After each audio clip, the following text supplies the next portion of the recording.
He came out of the fog like a shadow that had found legs. Tall, gaunt, his smile too wide, his eyes too hungry.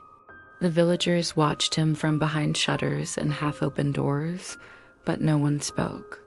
He was rich, they said, powerful, dangerous, and when he knocked upon the house of three sisters, he asked for the eldest. The father, greedy for wealth and blind to fear, gave her away. "Don't worry. It will all be fine." And she was taken, carried away to a vast castle of stone and silence. Inside, he handed her a ring of keys. One key was small and blackened with age. He leaned close, his breath sour, his voice a rasp that scraped the walls. "Every door may be opened, but not this one, never this one." She tried to obey for a while, but curiosity gnawed at her like teeth in the dark. She crept through halls lined with locked doors until her trembling hand found the forbidden lock. The door creaked open and her scream froze in her throat. The chamber was slick with blood. Hooks hung from the ceiling. Bodies, what was left of them, were arranged like broken dolls. Bones jutted through shadows. The key slipped from her hand and landed in the pool of blood at her feet. She scrubbed it, scoured it, prayed over it, but the stain sank deeper, as if the key itself drank her sin. When he returned and saw the stain, he did not rage. He only smiled that terrible smile. "You failed." He whispered, and before the night was through, the chamber had one more body. Weeks passed, and the stranger came again. The family mourned the first daughter, but his promises of gold and status still dazzled them. They gave him the second.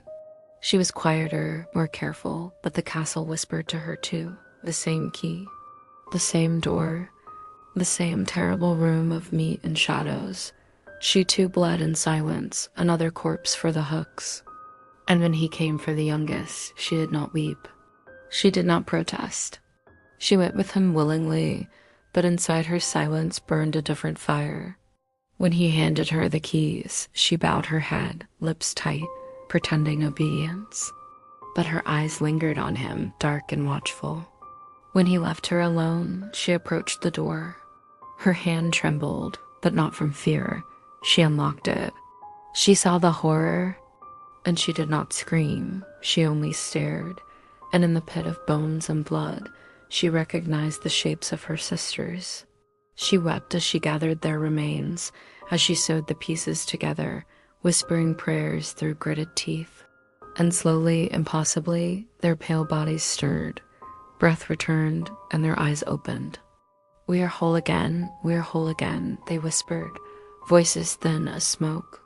The youngest kissed them both and made her plan. She smeared honey on her skin, rolled herself in feathers until she looked more bird than human, so no one would recognize her when she carried out her plan. When the stranger returned, she disguised her voice, raspy and strange, and told him to carry baskets to her family home. Inside, she said, was treasure for the wedding feast. He must not open them, he promised, smiling like a fool, and hauled the baskets one by one through the forest. Inside each basket, her living sisters crouched in silence, their eyes wide but unbroken. While he labored, she filled the castle with oil, piled wood, struck flint until sparks leapt like angry fireflies. The wedding guests arrived, dark men with eyes like knives, women with mouths like red wounds. They laughed, drank, sharpened their blades, waiting for the feast. But the youngest had her own feast in mind. She struck the final spark, and the fire roared to life. It spread like hunger, swallowing banners, tapestries, flesh. Screams replaced laughter. Hands clawed at windows as the stone itself glowed with heat. The stranger ran through the hall, his cloak burning, his face melting into something less than human. He screamed her name, cursed her, promised to find her even in death, but the flames devoured him whole. At dawn, the castle was ash. The youngest daughter stood with her sisters, the honey and feathers still clinging to her skin, her eyes black as crows. They were free, but not untouched. She dropped the blood-stained key into the dirt and whispered, almost to herself, "Some monsters burn. Others wait in the dark." And the forest swallowed the sisters as they walked away, shadows at their heels, carrying freedom heavy as stone.